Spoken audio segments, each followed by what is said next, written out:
The folklore in Kid Cryptid wouldn't exist if it weren't for the rich history and vibrant cultures these stories come from. While we do our best to provide accurate information, we recognize that we are, at best, amateurs here. This podcast is best considered for entertainment purposes only, and it comes from a place of love and respect for the peoples behind the lore. Now, on with the show.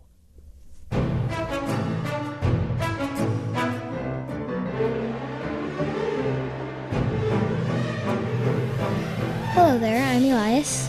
And I'm Sean, and you're listening to the Kid Cryptid Podcast, the podcast where we distill the complex and scary stories about mysterious creatures known as cryptids into hopefully easier to digest family entertainment. So I'm kind of excited about this episode. Instead of researching by just reading about our subject, I did some communicating with an old gaming friend of mine who was able to provide especially awesome info. So your gaming friend saw this once? She didn't see it, but you'll see where this ties back in. Okay. And it actually kind of redirected where I thought I was going to go with things. And so I'm still a little unsure where to start. Maybe at the beginning? That's a fair plan. So I guess if I'm going to start at the beginning, I should probably clue you in on what we're talking about, huh? That would be helpful. Okay, then. What can you tell me about the Wendigo? Well, we did it in a previous time that was in the Bigfoot one. You're right, we did talk about it with Bigfoot. Yeah, but you thought it was a different thing. You're absolutely correct. I don't really know what it looks like, but I'm pretty sure it will kind of be like an ape. It has probably a tail. I don't know if it has a tail or not. Well, I think we're going to be in for some surprises on this one, so we're just going to go with it. And you are correct. I did say back in the Bigfoot episode that I thought it was something completely different. Now, why do I say that?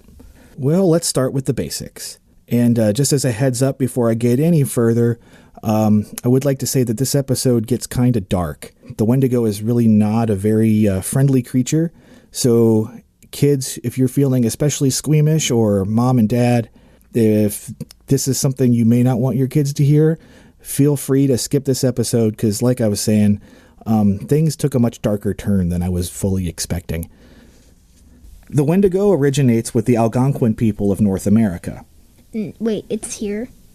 North America? North America, yeah, so we're talking... I'm a little scared because you said it's in North America. This is where we are. Well, yeah, so it originated, like I was saying, with the Algonquin people. The Algonquins tend to live more in the northern states of America. So Minnesota, Wisconsin, those kinds of areas, and also then parts of Canada. Not Kentucky? Not Kentucky. Okay. I was scared. And of course, Canada being Canada, not part of the United States. Just to clarify that previous sentence. Canada, come on. As a whole, the Algonquin people are one of the largest Native American language groups. I bring this up because the Wendigo comes from a pretty specific area, whereas Bigfoot manages to pop up all over the place. Okay. Due to there being several individual tribes, each with their own customs and legends, there is some variation on how the creature's name is pronounced. Wendigo, as opposed to Wendigo, Wendigo, Witigo, and Wheatigo are a few variations. It could be Wendigo. It could be, but I don't think so. I like Witigo because it's like Witigo, like Mario style, but it sounds like he's saying Witigo. I'm not a linguist expert, so I'll leave that one to you. So I know you mentioned what you thought it looked like. Yeah, I don't know if it has a tail, but I don't think it looks like a Bigfoot. Maybe a little shorter. So this is where it gets interesting, okay? It's actually kind of hard to say what it looks like. I was able to find some pictures online, but none of them seem to really fit the physical descriptions that went along with it. So it didn't tell you, how big it is and how much feet it is? I never really got, feet measurements exactly. What? Some legends said, as tall as a tree. Okay, wait. There's some trees that are, very, very tall, well, so... like I said, this gets kind of weird. A lot of the pictures I found showed it with antlers, and kind of an animal-looking face. But none of that kind of stuff was in the stories I could find. I suspected it that Jen and Hilda. Is there a Wendigo in Hilda? I'm pretty sure there's a giant, and it does have antlers, but it has a human face. Okay, well, and that, I think Hilda takes place in, like, Sweden or something, so that should have nothing to do with this. Switzerland? Either way, like, that's not in North America, so... Yeah. It was all of these differences in the descriptions that wound up kind of taking me down a different research path. I was really surprised because of how tricky it was to find good information on the Wendigo. Some basic info was easy enough to come across. For starters, the Wendigo loves the cold. It thrives in the snowy winters of the northern forests, where it hunts for human flesh. Its skin is gray and stretched tight over its bones. Stringy white hair hangs from its head. In a lot of ways, it looks like a person who is almost starved to death. With every kill, it grows larger and stronger. But at the same time, no matter how much it eats, it always looks starved and on the verge of dying. Its hunger is insatiable. So I kind of picture it as like a yeti that looks little and looks like a human, and then will eat human flesh and then get bigger and bigger and bigger till it touches the sky. But the thing is, it's not furry all over. Like, it looks very much like a person, but its lips are all ripped up and torn apart. Its eyes are kind of yellowed or bloodshot. The other thing, though, about the Wendigo is it doesn't just exist on its own like the Jersey Devil. Ooh. So, like, you know how the... Yeah, I know how the Jersey Devil gets around because it has wings. Yeah, but you know how it was also, like, born from a person and... And it's very big and it will bark. And all you have to do is say, shoo! Right, well, so whereas, like, the Jersey Devil is kind of that physical thing, the Wendigo itself is more of a spiritual being that kind of inhabits or possesses people. I don't think the Jersey Devil isn't that harmful because it won't really attack you. Well, that brings up an interesting point then regarding the Wendigo. Maybe it's kind of nice, but sometimes it wants to be alone. Do you know what a cannibal is? I've played a game that's cannibal. You eat people. Like you eat your neighbors. You've eaten our neighbors? No! I've played a game that's called Dinner Party, and it was at my grandma's house. Okay, so before people get worried and call the police, he has not actually consumed anybody. I have not. I know. There is a board game called Dinner Party, yes, and we have played it together. Please do not arrest anybody in my family. He's a Wendigo. No, I'm not. I heard that. So okay, you know what a cannibal is. It's when a person eats another person. So that's pretty much what the Wendigo is. It's a spirit that takes over people when they have consumed another person. So when a person when a person becomes a cannibal and eats another person, the Wendigo will possess them and then drive them to eat more people, and it'll just make them so hungry that they just want to eat human flesh and they can't stop.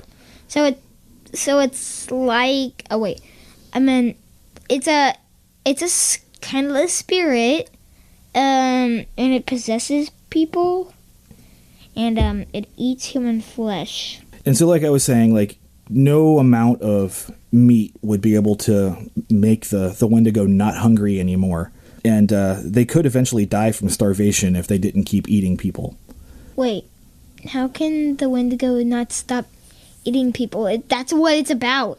Well, no, that's what happens. If it can't find any more people to eat, it dies from starvation. Or maybe it could eat a deer if they're there. It doesn't want deer. It wants people. That's what the spirit's all about. Then don't give up somebody in your family. Wendigo stories are somewhat hard to come by, or at least documented stories, but a couple are fairly well known. One is the story of Swift Runner. He was a member of the Cree tribe, and in the winter of 1878, he and his family were starving. Conditions were harsh and hunting was nearly impossible. Their supplies eventually ran out and the family began to starve. Swift Runner's oldest son was the first to die. By that point, the desire to survive was overwhelming, and Swift Runner decided to eat his dead son. Ew! In doing so, the spirit of the Wendigo took him, and he murdered his wife and remaining 5 children to eat them as well. When the weather improved and people again made contact with him, he eventually confessed to what he had done. He was tried and executed for his crimes. Well, now he can join his family. I don't know that they're going to want to see him in the afterlife since he kind of killed them and ate them. Well, he probably didn't mean to, but that was the only way to survive. You might have a survivalist argument on eating his son who was already dead. What? The killing the rest of his family part, you lost me there.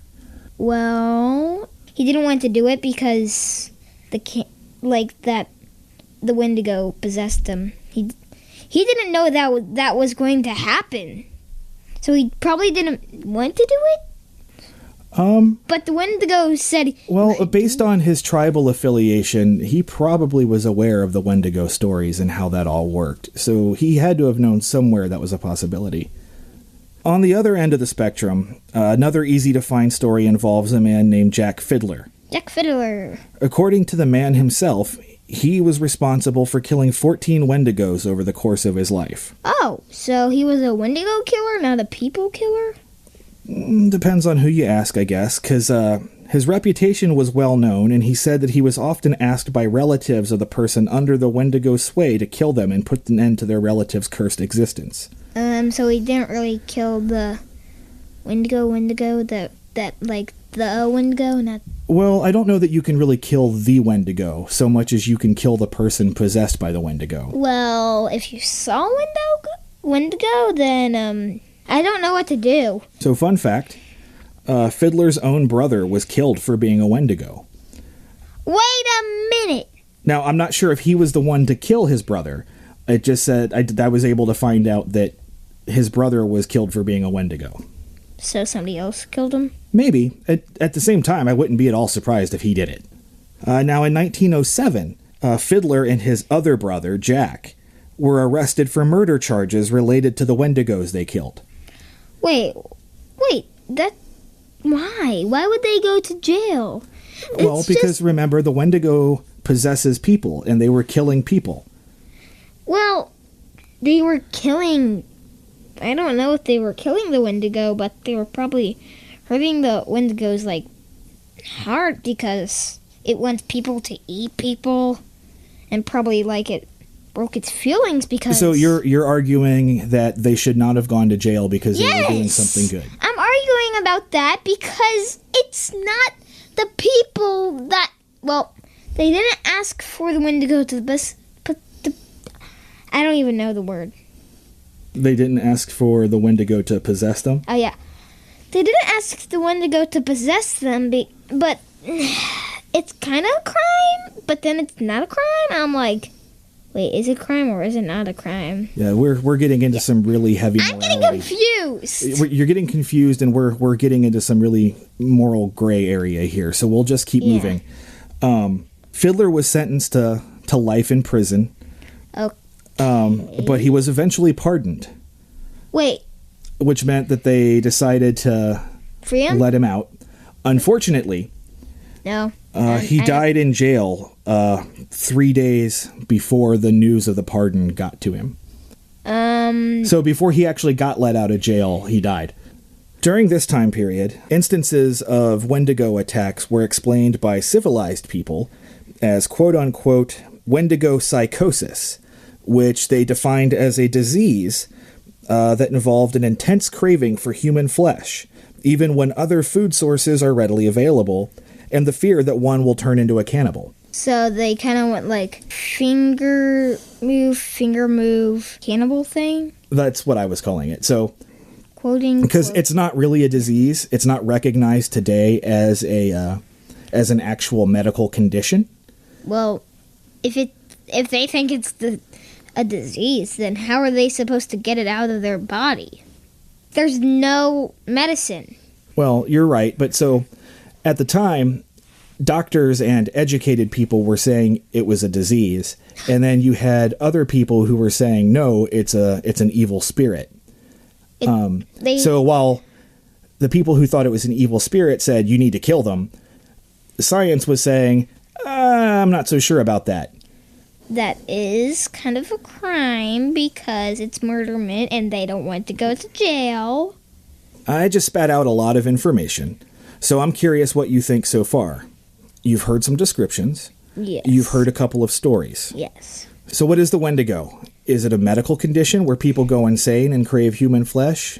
Or is it something much darker? Darker. Very, very, very, very dark. Now, so you're saying it's not a medical condition? It's not a medical condition because I don't think there's any possibility that they can get healed. So if it's not a medical condition, what do you think it is? Possess, curse, wizard thing. Funny you should mention that word. We're going to come back to that. Now, I have another question for you. Why do you think it's so hard to find information about the Wendigo? I think it's very hard to find information because a Wendigo is very rare and is not really spotted a lot. It's like that was actually a pretty good guess. It's not entirely off base, but I'm going to kind of fill that in with some other information. For starters, we're going to go back and then kind of work our way into it, okay? So we're going to go, back, not, back in time? Well, no, here's where I'll start. All right, let's just, I got kind of more story for you here. Okay. The Wendigo first came into mainstream attention thanks to Algernon Blackwood. He was an English writer who was well known for scary stories. If you're a horror fan, he was one of the groundbreakers who went on to influence others such as H.P. Lovecraft. And in 1910, he wrote a novella titled, simply enough, The Wendigo. While this story was hailed at the time for being especially scary, it kind of cherry picks from something much older. Now remember back at the start when I mentioned that the Wendigo comes from Algonquin lore? Yeah. It's not something they especially like to talk about. So it's kind of like Harry Potter, they don't want to talk about. It is very similar. It's very similar to Harry Potter because they don't want to talk about, who. The Wendigo is a spirit that is not to be taken lightly or as a simple story to scare kids with. I spoke to an old gaming friend, Colleen, who is a member of the Ojibwe tribe and lives in Wisconsin, and she filled me in on some more information. So you've been getting some detail from your gaming friends? Yes. For starters, I was committing taboo by saying Wendigo, since at the time I was talking to her it was winter, and winter is the spirit's time. Taboo. So, as you were saying, for an example, and I mean no disrespect with that example, yes. But to provide some context, you know how people fear saying Voldemort in Harry Potter? Yeah. It's a very similar concept. While saying it isn't a guarantee that it's going to summon the Wendigo, they'd rather not draw its attention by talking about it. Now, I don't mean for one person to speak for all tribes, but in the story she knows, sorcerers were capable of becoming Wendigos and returning to normal by choice. In this case, a sorcerer is more like a priest. Oh. Ones who would call upon the Wendigo, though, would be considered more ones that had kind of turned evil. She even called it the dark side. Now, it becomes tricky to call the Wendigo part of the Ojibwe religion, because they don't really worship it or pay tribute to it. They don't want to summon it? Right. However, as Colleen tried to explain it to me, they see them as greater beings. So like how you feel deep fear and respect during a thunderstorm, yep. or a forest fire, yep. or just standing in front of the ocean? I don't really get fear of standing in front of the ocean, but... Well, no, but it's... They respect it in that same sense of acknowledging how small and fragile they are by comparison. Now, it would be easy to assume that the Wendigo is the spirit of winter itself, but this is incorrect. Winter is its own being, and the Wendigo merely follows winter around and takes advantage of the snows and people's lack of food. I don't think a Wendigo would talk. Well, actually, one of the other reported qualities of the Wendigo is the ability to mimic other people's voices. Oh, so if it wants to possess me, it feels like you are possessed. Well, for example, it could possess Mommy and then use my voice to trick you into coming thinking I'm calling you. They're master hunters. They're really good at getting what they want. The more I talked to Colleen, the more I learned about just how complex the whole Wendigo lore is and how tightly woven it is into the cultures that it comes from. It's not something that can be easily reduced into a simple monster story. It's both spiritual and physical. It has power over us, but we have to let it have that power. And honestly, I don't see any way a reasonable person could turn this creature into a tourist attraction. As for today, Wendigo sightings are incredibly rare. A lot of that has to do with how the modern world works. A creature that relies on freezing, starving people has a hard time in a world with supermarkets and furnaces. That's not to say people don't still report them. There are still plenty of remote parts of wilderness for people to get isolated in. Now, I do know that from time to time we kind of talk about somewhat ridiculous things, and this has been a pretty dark episode, so I kind of do want to bring some of that back. So we'll go back to the earlier question. We talked about who could win in a fight with Hulk and Bigfoot. Who would win in a fight between Hulk and a Wendigo? I think Ty. Why is that? Because a Wendigo can eat Hulk, and Hulk could just go like super punch thing. What would happen if the Wendigo possessed Hulk? I don't know. I feel like Hulk's already possessed. So you're saying that he doesn't have room to be possessed by something else since he's already possessed? I don't know if he's possessed. It's hard to say if he's possessed or not possessed. Well, now I think we're going to get into a science versus mythology debate there, and I don't feel like going there. I did ask Colleen that question as well, and she said it really kind of came down to how many people the Wendigo had eaten first. If it was a pretty young Wendigo that had only eaten maybe like a couple people, Hulk stands a pretty good chance. But if he had eaten like 10 people, Hulk's in trouble. If the Wendigo ate all the people in the world, all the Wendigo would do is just do a little tap, and then Hulk would be That might give Thanos some trouble at that point. What? I was just saying a Wendigo that had eaten all the people might give Thanos a run for his money. Maybe he ate Thanos. I know. That was a lot to think about. And I think this is a good place to bring things to a close. I would like to take just one last minute to mention how eye-opening researching this episode was. I had no idea just how woven into another culture this cryptid is, and it's definitely given me cause to tread much more carefully as we go forward. What may be a tourist attraction or a campfire tale today can come from places and times where it was much more than that. And to ignore that kind of cultural significance is a big disservice to those people and their history. And while we may say some goofy things on here, such as, who's going to win in a fight, it's never my intent to mock the believers and the cultures behind these creatures. So did you have anything else you wanted to add? No, not really. I think that pretty much covers my mind. Okay. On that note, I'm Elias. And I'm Sean. And you've been listening to Kid Cryptid. Until next time.